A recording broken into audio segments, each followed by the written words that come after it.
Salut à tous, ici Francia de Represent Media. Nous allons recevoir aujourd'hui un acteur dévoué de la mode, un chanteur de R&B, une icône pour la communauté noire, D-Joyce. Salut D-Joyce, comment tu vas aujourd'hui? Excellente forme, très très contente d'être là et merci pour cet accueil dans un espace juste super beau. On est dans la nature, on se croirait chez nous. En effet, c'est vrai que c'est naturel, c'est très beau et tout. Puis d'ailleurs, c'est ce qui nous a touchés chez dans ton album, ton nouvel album aussi. Merci. Et dans ce que tu fais. Qu'est-ce que tu fais? Quel genre de musique tu fais? Le type de musique que je fais, c'est du moi, avec toutes les inspirations que j'ai pu avoir, que ce soit Michael Jackson, Corneille, Céline Dion, Jacques Brel, John Legend. En fait, un mélange de R&B, soul, gospel, variété française, où en fait, à un moment donné, quand j'ai voulu faire de la musique pour moi et délivrer mes propres messages, j'ai fait un petit mélange de tout ce que j'avais emmagasiné comme culture musicale. Et ça donne aujourd'hui un mélange R&B, pop, gospel. Je tiens à saluer un projet de sensibilisation porteur d'espoir intitulé Garçon. C'est l'initiative de D-Joyce, un artiste québécois de grand talent et d'une profonde humanité. D-Joyce, par ses paroles, livre un message personnel de son vécu ayant grandi dans la violence. Son hommage touchant à sa mère et son témoignage personnel résonnent avec force. Quel genre de message tu aimerais faire passer à travers cette mixité, cette diversité de talents? Je te dirais qu'aujourd'hui, je me considère comme un artiste engagé. Donc, il y a plein de luttes que j'ai envie de défendre, de prendre aussi en tant que porte-parole, que ce soit la lutte contre les violences conjugales, en dédicace à ma mère, mais aussi aujourd'hui d'être un artiste. Déjà un artiste, c'est aussi une place à prendre, d'être un artiste noir, un artiste queer. Ça prend aujourd'hui le message de l'amour. Parce qu'on se rend compte qu'en 2026, il y a une perte des connexions humaines. On a plus de se connecter avec les gens que pour des côtés transactionnels. Et on oublie la connexion avec les gens, relations humaines, rire, aimer, s'amuser. En effet. Donc c'est ça que j'ai envie de passer avec surtout mon dernier album et tous les projets que je suis en train de développer.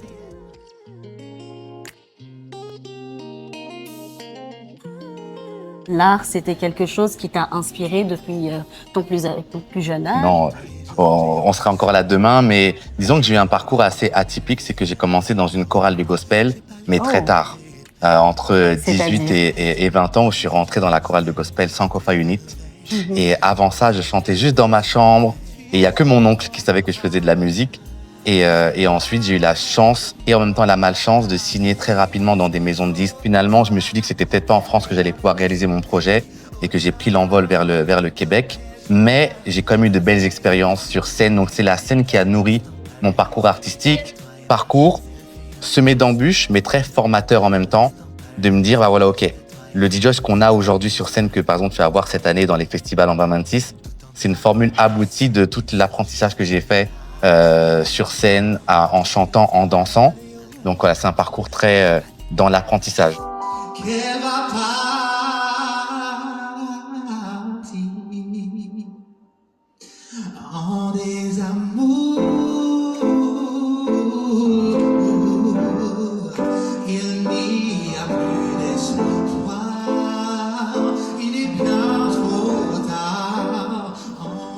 Eh bien, parle-moi un peu de ton parcours au niveau culturel.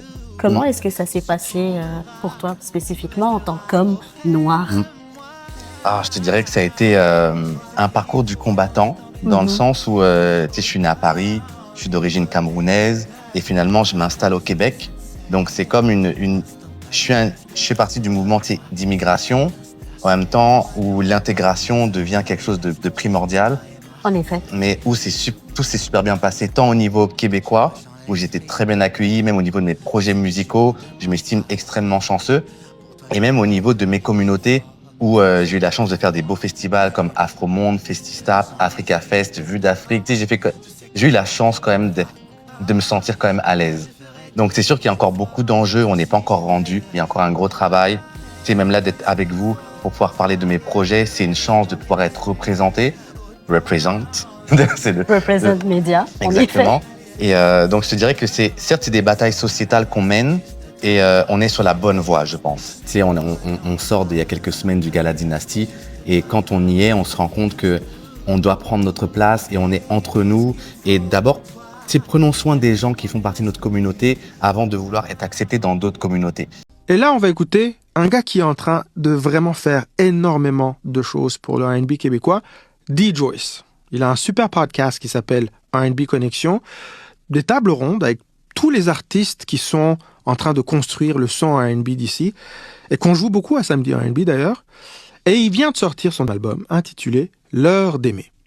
C'est un album dans lequel il tient à redonner les lettres de noblesse à la galanterie. Plus R&B que ça, tu meurs. On écoute ça, I Love You de D-Joyce, avec la belle voix de Sandy Duperval. Eh bien, merci beaucoup pour ton temps. Merci beaucoup. Ça nous a fait plaisir de t'avoir en entrevue aujourd'hui. Alors, merci à vous.